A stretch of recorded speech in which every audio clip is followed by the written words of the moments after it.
Donc déjà, mais alors c'est encore pire si c'est une somme d'argent, ce qu'on appelle le quasi-usufruit.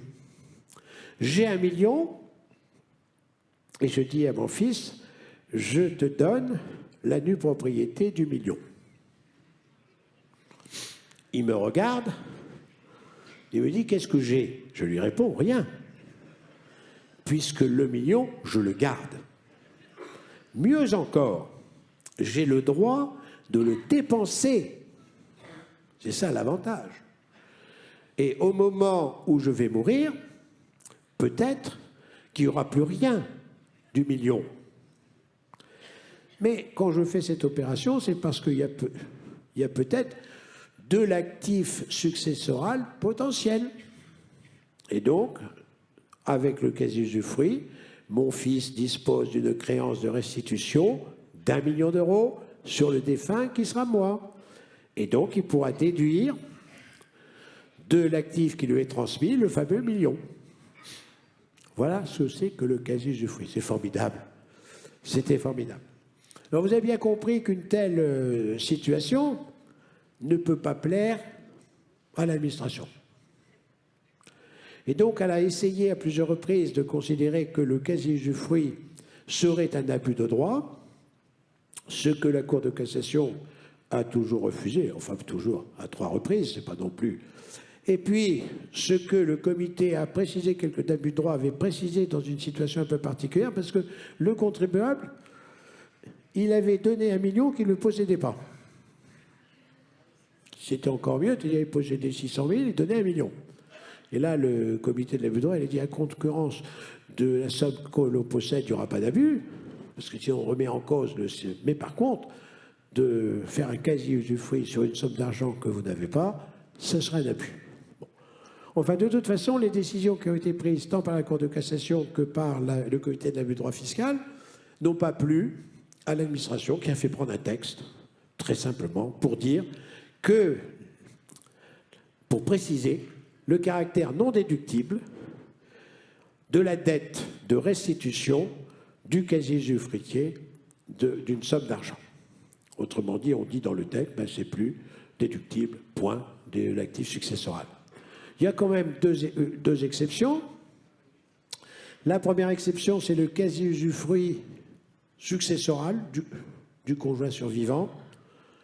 Et le deuxième, c'est lorsque on avait démembré un bien et que les usufruitiers et nus propriétaires vendent ce bien et se répartissent le prix de cession en usufruit ou quasi-usufruit du prix de cession. Autrement dit, en français, j'avais un immeuble, j'avais démembré la propriété, j'avais donné la nue propriété à mon fils, j'avais gardé l'usufruit, et avant que je meure, on décide de vendre le bien. Et on se répartit le prix de cession. Ou plus précisément, on devrait se répartir le prix de cession, mais c'est moi qui garde le prix de cession. Et donc, ça devient un quasi-usufruit.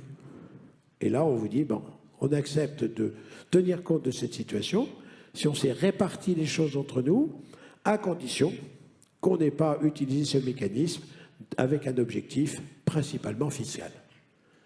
Et heureusement qu'on le dit, parce que peut-être que ça va être le cas dans les mois qui viennent, parce que tout ce qui a été fait depuis quelques années sur le quasi-usufruit, avec ces dispositions légales qui s'appliquent aux successions à compter du 29 décembre 2023, eh bien, font que les quasi-usufruits n'ont plus de portée, sauf ces deux exceptions.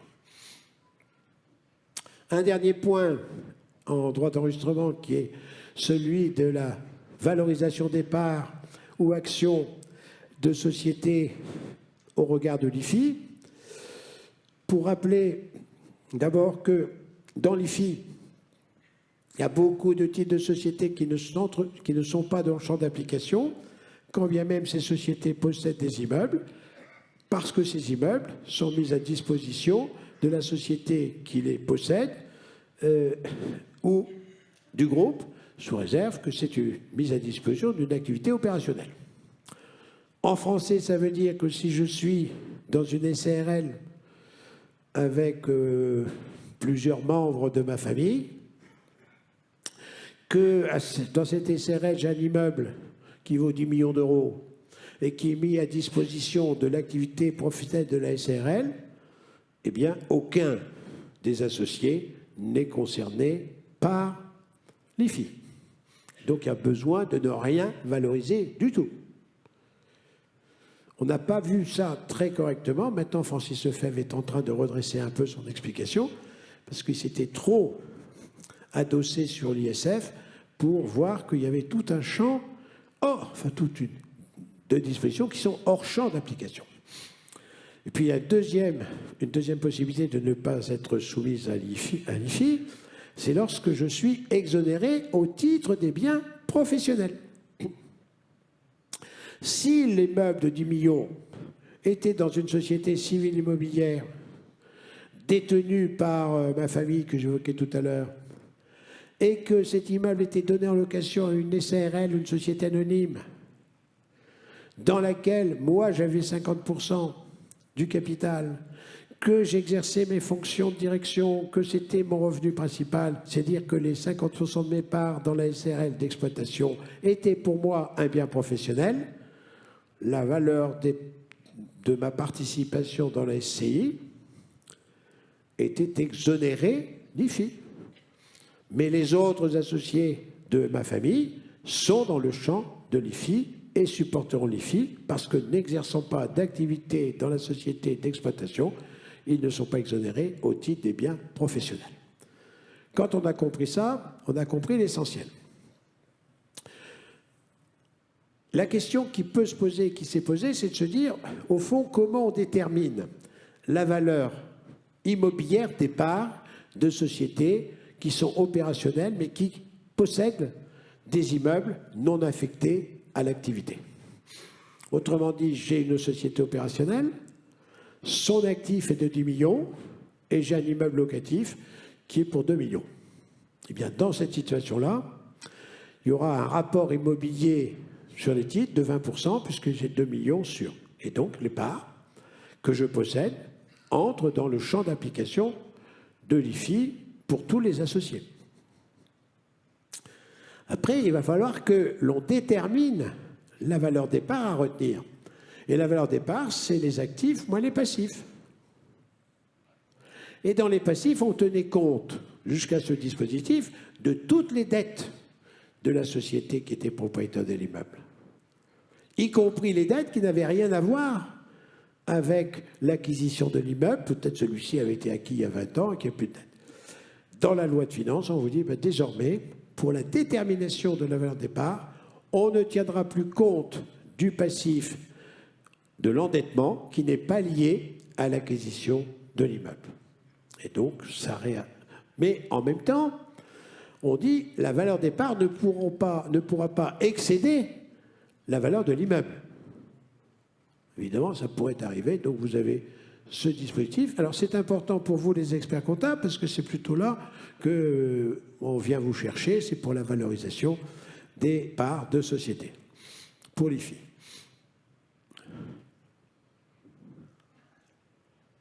Autre mesure rapidement, la CVAE.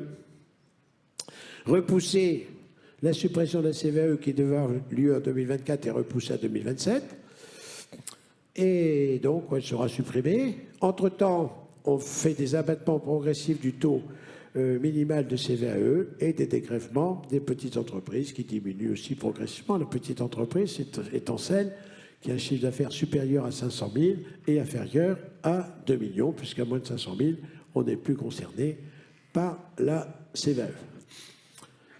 Si vous voulez avoir un grand moment de satisfaction fiscale, je vous conseille de regarder les 10 ou 15 pages de Francis Lefebvre qui nous traite de la fiscalité sur les véhicules qui sont des véhicules affectés à des fins économiques, où vous observerez une augmentation tout à fait importante de toute cette fiscalité sur les véhicules automobiles, puisqu'il y a des projections qui sont faites avec des graphiques qui sont évidemment augmentation exponentielle. Cette taxe, deux périodes de modification. La première, modification des véhicules de la catégorie N1 par décret et augmentation par l'application d'un barème progressif de la taxe sur les émissions de CO2. Puis, ça c'est à compter de 2024, c'est-à-dire pour la déclaration qu'on fera en janvier 2025, et puis les mesures applicables à compter de 2025 pour les déclarations qu'on fera en 2026, suppression de l'exonération des véhicules hybrides avec des abattements et le remplacement de la taxe sur l'ancienneté des véhicules par une taxe sur les émissions de polluants atmosphériques. La Corse, on attendra d'y aller. Un point concernant les organismes d'intérêt général, c'est une information, vous l'avez peut-être vécue, à la suite de l'affectation des immeubles qu'on a vu l'année dernière, eh bien, il y a pas mal d'organismes non lucratifs, d'associations, qui, n'étant pas soumises à la CFE, sont redevables de la taxe d'habitation. Et bon nombre de ces associations ont reçu, par surprise, des sommes quelquefois très importantes. Sans doute ont-ils sollicité le législateur qui s'est dit bah, « nous, on ne peut rien, il faudrait que les collectivités concernées décident des exonérations ». Mais ça, c'est quand même important parce qu'on est en taxe d'habitation sur des bureaux, sur des installations dans les associations. Il faut le savoir. Je ne suis même pas sûr que l'ordre ne puisse être concerné quand on réfléchit bien. Bon, passons, je ne vais pas vous faire peur. L'actualisation sexennale des valeurs locatives des locaux professionnels en 2026, et puis cette mesure de versement d'intérêts moratoires systématiquement en cas d'erreur commise par l'administration. Contrôle fiscal. Contrôle fiscal, rappel, l'administration marche sur deux jambes. La première jambe, c'est la loi ESSOC. Je fais confiance au contribuable et je lui permets de régulariser les erreurs qu'il a pu commettre pour aller vite. Et dans cette loi ESSOC, on a l'examen de conformité fiscale. L'examen de conformité fiscale, il faut y réfléchir, ça octroie des avantages importants aux entreprises qui l'ont sollicité. Et notamment, le directeur du contrôle fiscal nous a dit aux journées annuelles du club fiscal, il nous a dit, on met dans nos algorithmes la réception des comptes rendus de mission faisant apparaître une absence d'anomalie pour déterminer le contrôle fiscal. Pour ceux qui savent à peu près ce que c'est qu'un algorithme, si on met dans l'algorithme qu'il ne faut pas prendre ceux qui ont fait l'objet d'un compte rendu de mission, ils ne seront pas pris. Il a ajouté, pour mettre les points sur les i, on ne peut pas dire que vous ne serez pas contrôlé parce que ce ne serait pas constitutionnel. J'en dis pas plus. Donc, il y a bien une confiance particulière qui est accordée par la DGFiP, y compris aux experts comptables, qui vont faire sur leur propre dossier des examens de conformité qui, avec la conformité des 10 points, ne seront plus en principe contrôlés. Premier élément. Après, vous ferez ce que vous voudrez. Deuxième question. Est-ce qu'ils pourraient abandonner ce système ? Je pense que non, parce que le directeur, toujours le même, a dit on voudrait même l'étendre au social. Si on fait un examen de conformité fiscale et sociale, ça ne veut pas dire qu'on va l'arrêter. Ça veut dire qu'au contraire, ils souhaitent que ça marche. Et il a même ajouté qu'ils allaient remettre leurs opérations de promotion du système en faisant de la publicité sur cet examen de conformité fiscale. J'oublie, mais on est dans cette situation. Il y a une autre situation que vous devez avoir à l'esprit. C'est qu'aujourd'hui, le contrôle fiscal sur place en faisant des vérifications générales va pratiquement disparaître. Et qu'on remplace ce contrôle par l'intelligence artificielle.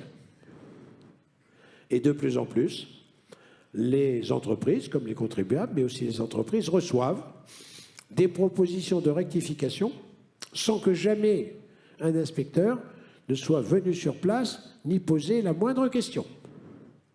Simplement, ils ont mis en relation des fichiers et ils tirent les conséquences d'une absence de tel ou tel document. Je vais prendre 2 exemples, compte tenu de là. Premier exemple, vous avez une SRL dont toutes les parts reviennent en une seule main. La conséquence fiscale, c'est changement de régime fiscal. Vous étiez à l'IS, vous êtes à l'IR. Pour rester à l'IS, il faut exercer une option.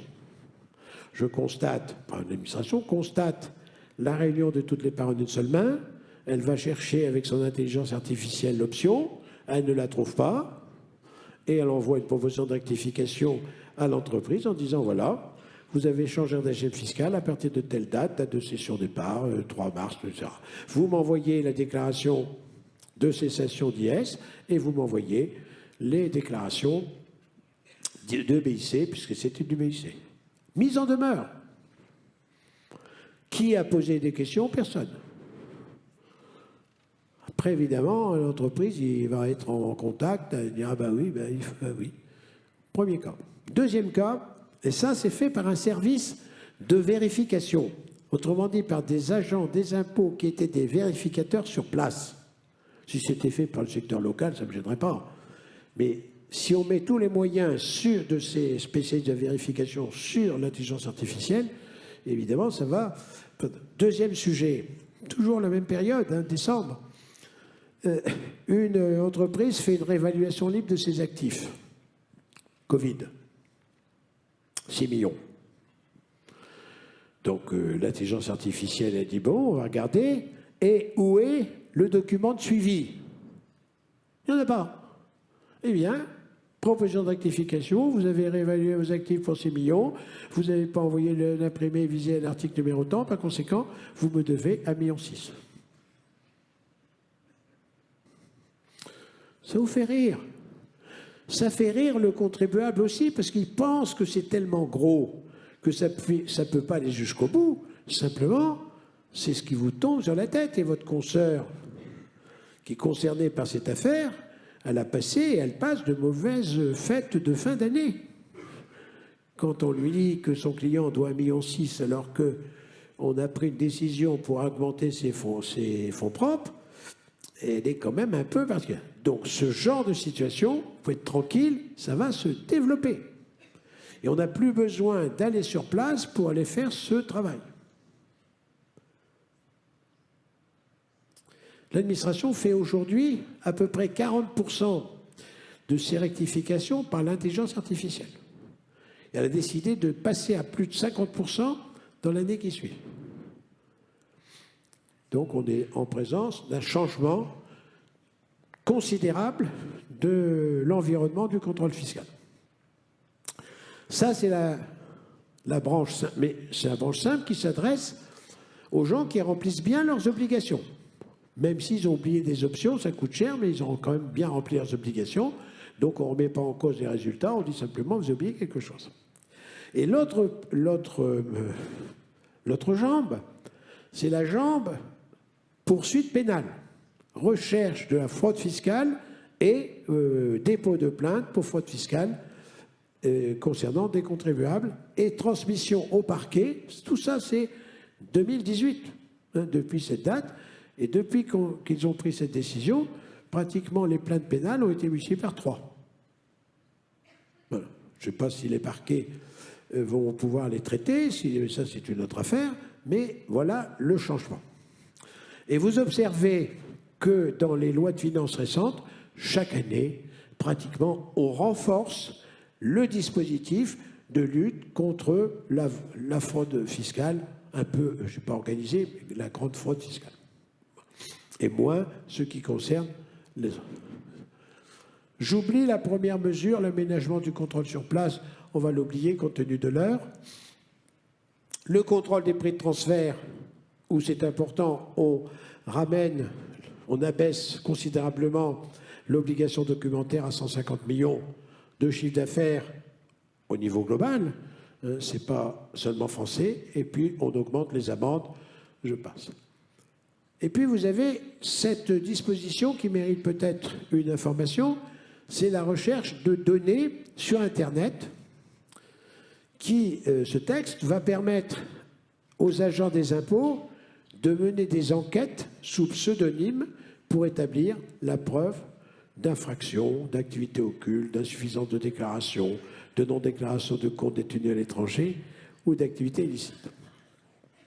Il faut savoir que l'expérimentation de dire les agents des impôts ont le droit de regarder les informations publiques sur les réseaux, ça fait 3 ans que ça dure, ça fonctionne, c'est reconduit pendant 2 ans. Mais là, ce n'est pas la même chose.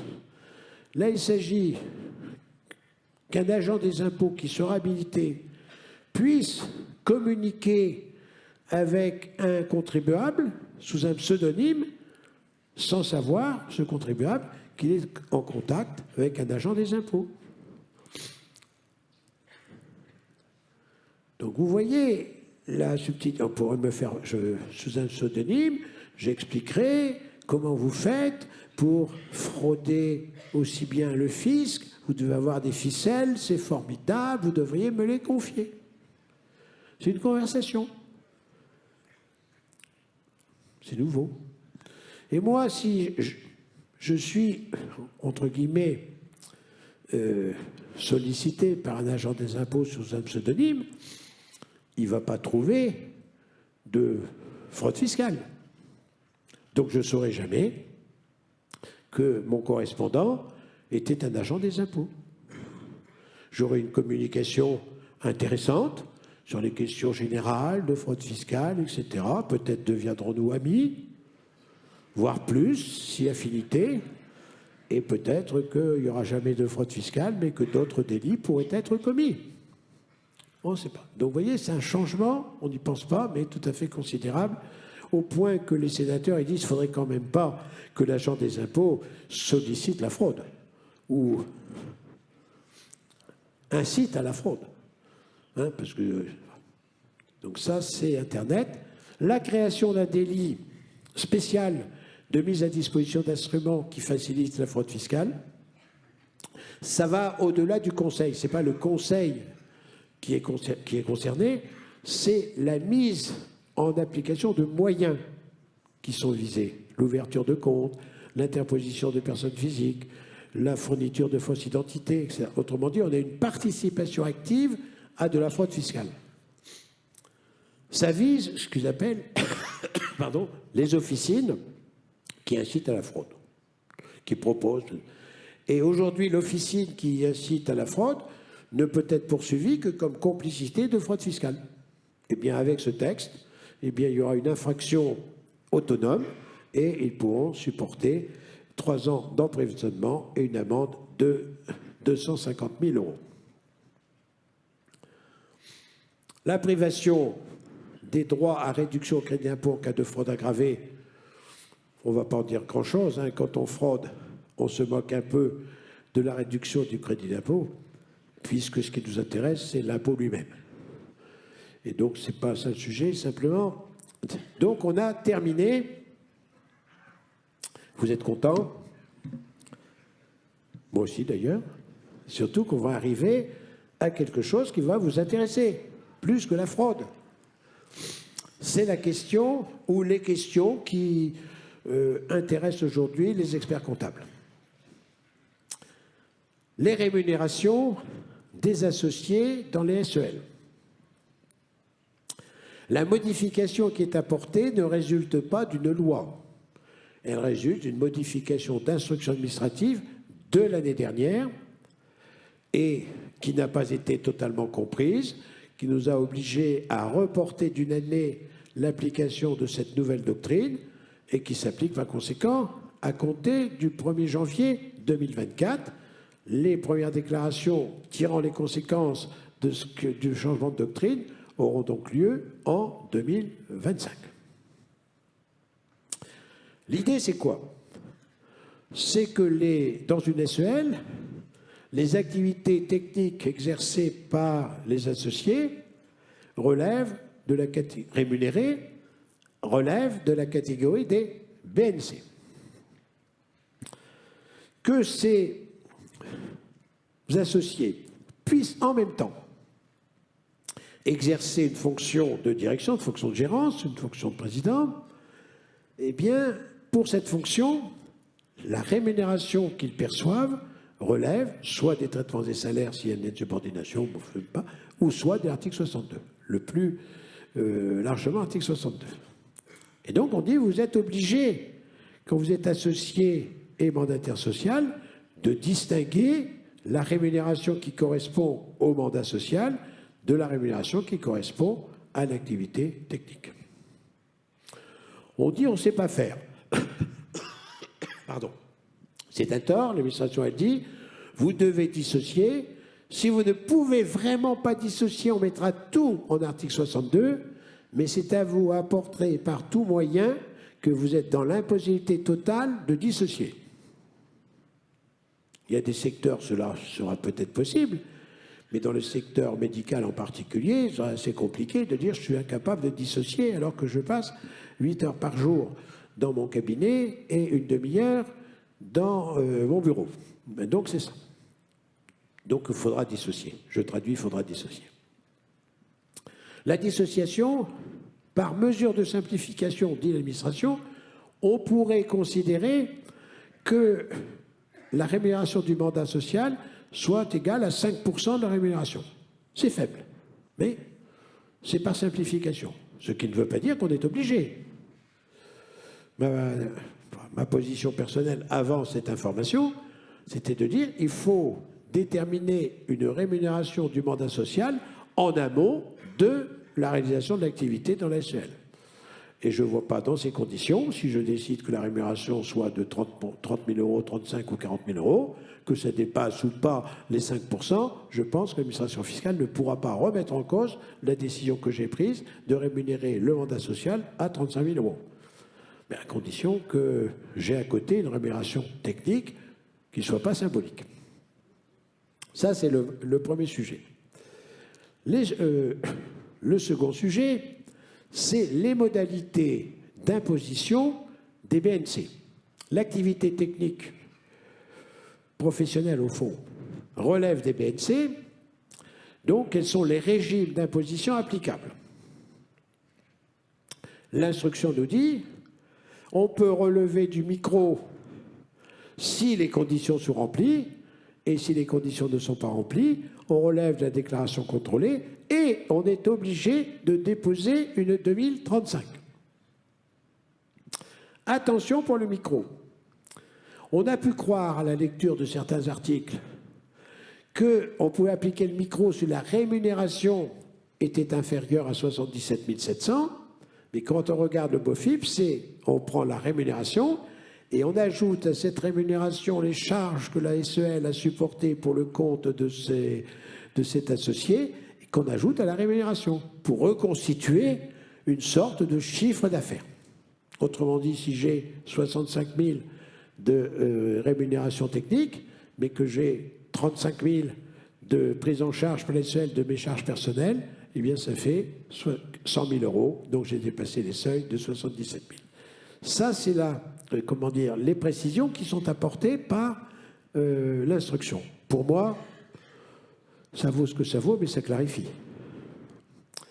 Si je ne suis pas dans le régime du micro, donc si je suis dans le régime du micro, on appliquera le régime du micro, c'est-à-dire qu'on portera sur 2042 le montant du chiffre d'affaires, entre guillemets, qui sera constitué par la rémunération plus les charges. Si je ne suis pas dans le micro, il faudra que je dépose une 2035. Votre profession avait essayé d'obtenir qu'on puisse créer une case sur 2042 faisant apparaître la rémunération, et l'administration a considéré que ce n'était pas possible, parce qu'il lui fallait deux ans pour créer la case. Alors, ça fait sourire, mais il ne faut pas sourire. Ça veut dire que créer une case dans une déclaration, ça remet en cause le logiciel de fonctionnement de la 2042. Hein, c'est juste pour ça. Donc il faut un peu de temps, du moins c'est ce qu'elle dit. Donc elle a dit, il me faut une 2035 pour que ça puisse fonctionner avec mon logiciel de contrôle, puisque j'aurai une 2035 que je recouperai avec la déclaration 2042, et comme ça, je saurai si on a bien déclaré. Il y a eu des discussions assez importantes sur ce sujet, par... ben là, si vous voulez, je suis... Ah si, quelquefois ça avance trop vite. Bon, c'est pas grave. Ensuite, vous avez... Je vais aller un peu vite, hein, parce qu'il y a une slide qui est tombée.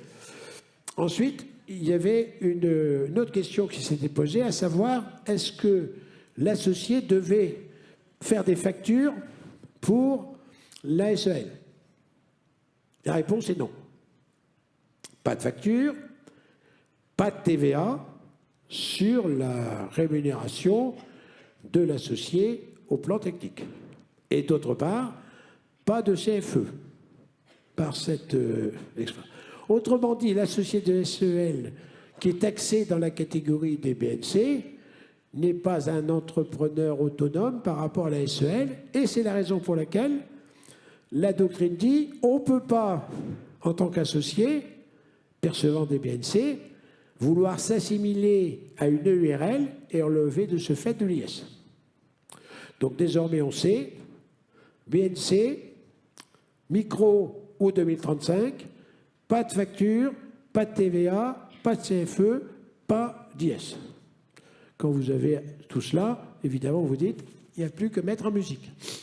La mise en musique, c'est la déclaration de ce BNC, c'est l'immatriculation, et l'immatriculation, elle sera faite en 2025.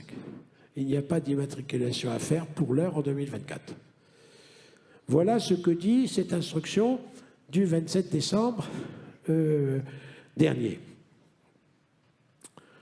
En dehors de cette instruction des SEL, vous avez une autre inquiétude, c'est pas les non-adhérents, c'est pour après. Vous avez vu le slide d'avant qui est passé trop vite, mais comme je ne sais pas faire des marches arrière sur ce système, j'en ferai pas. Je ne sais pas comment ça fonctionne. Donc, on avait... Ah ben ça marche tout seul, en arrière.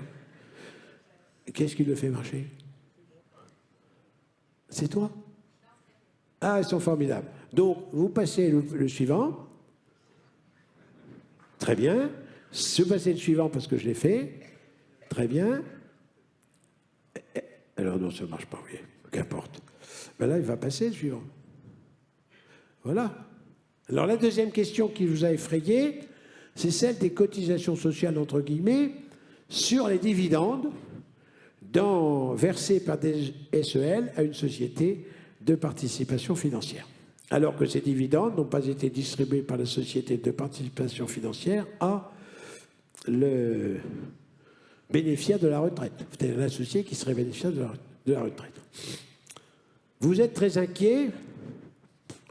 Personnellement, je pense qu'il ne s'est rien passé. Il ne s'est rien passé parce que c'est une décision concernant des cotisations retraite, ce n'est pas une décision prise globalement par l'URSSAF, il n'y a pas de modification législative et les spécialistes nous disent qu'il ne s'est rien passé. Donc on ne change pas.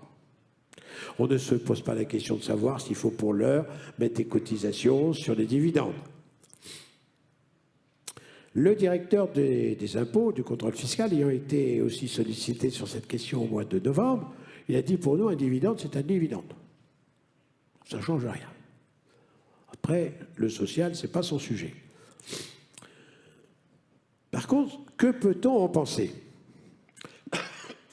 On peut en penser que dans un laps de temps relativement court, le social va mettre en place une procédure pour laquelle il y a déjà un texte depuis au moins 10 ans, qui est la procédure d'abus de droit social. Et que ces montages qui permettent d'échapper aux cotisations sociales seront un jour, et sans doute rapidement, contestés sur une procédure particulière d'abus de bien social. Comme il existe l'abus de droit fiscal. D'autant plus que deux choses. Un, les URSSAF ont déjà tenté de faire des rectifications sur des montages un peu de cette nature, et le juge, il a dit, moi je ne peux pas vous suivre, parce que si je vous suivais, je serais en train de valider un abus de droit que vous n'avez pas soulevé. Autrement, de reprise, autrement dit, les URSSAF sont informés qu'on ne peut pas faire n'importe quoi, Parce qu'au cas particulier, qu'aurait-il fallu faire? Ben, il aurait fallu supprimer une structure. C'était très simple. C'était de dire, si vous n'aviez pas créé cette société qui ne sert à rien, sauf à échapper aux cotisations de retraite et plus largement aux cotisations sociales, eh bien moi je considère qu'elle n'existe pas, et comme je considère qu'elle n'existe pas, je taxe. Et ça s'appelle écarter un acte ou un contrat, et ça s'appelle un abus de droit. On sait faire ça depuis toujours. Donc, probablement que c'est ça ce à quoi il faut penser, développement de cette situation, et ce d'autant plus que dans une jurisprudence fiscale, concernant les management fees, il y a eu une affaire assez intéressante où le Conseil d'État a admis qu'une société filiale n'ait pas rémunéré son dirigeant pour 100 000 €, mais qu'au lieu de le rémunérer, elle a versé 100 000 € d'honoraires à sa société mère. La jurisprudence fiscale, elle dit, en faisant cela, et qui revient sur tout ce que vous avez fait depuis quelques années, elle dit, en faisant cela, la société filiale ne s'est pas appauvrie, puisqu'au lieu de verser 100 000 à X, elle a versé 100 000 à Y. Donc elle ne s'est pas appauvrie. Mais surtout, quand on lit la décision, on voit qu'il y a une petite incise qui dit « bien qu'il puisse y avoir une fraude sociale ». Ce qui veut dire que le Conseil d'État, dont ce n'est pas le rôle de traiter des fraudes sociales, met quand même en évidence qu'il a compris le système, que si on ne veut pas rémunérer un dirigeant en bas, c'est pour éviter les charges sociales, et puis c'est tout. Et donc il le met dans son arrêt. Il dit, malgré cela, moi, au droit fiscal, je ne peux pas tirer les conséquences, mais il y a une fraude. Donc on peut penser que ces affaires sociales vont un jour évoluer. Ensuite, quelles sont encore vos autres interrogations? Il n'y en a plus beaucoup. C'est l'interrogation concernant la majoration pour les non-adhérents des organismes agréés, pour vous indiquer que cette majoration n'était pas conforme à la Convention européenne des droits de l'homme. Ça nous fait réfléchir. La Convention, la Cour européenne des droits de l'homme n'a pas grand-chose à faire. Si son problème principal, c'est de savoir si la majoration des non-adhérents, c'est une atteinte insupportable aux droits de l'homme, ça veut dire qu'elle n'a pas grand-chose à faire sur le reste. S'il n'y avait que ça comme problème dans notre société, on serait ravis. Malheureusement, ce n'est pas le cas. Donc ça, c'est le côté mauvaise humeur de ma part. L'autre côté, c'est qu'est-ce qu'on peut tirer de cette décision? Comme certains ont tout de suite dit, comme il y a une décision, il faut tout de suite faire une réclamation contentieuse avant le 31 décembre pour rattraper l'année 2020. Certains d'ailleurs l'ont fait. Simplement aujourd'hui, quand l'administration fiscale fait une rectification sur un BIC ou sur un BNC, mais sur un BIC, qui n'est pas adhérent à un centre de gestion, elle applique la majoration.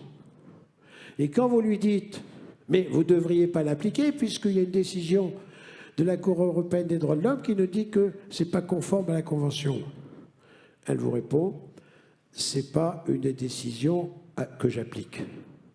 Ce n'est pas une décision obligatoire. Et donc, elle dit à ce stade. Ça veut dire que peut-être elle l'appliquera, mais que pour le moment, elle ne l'applique pas.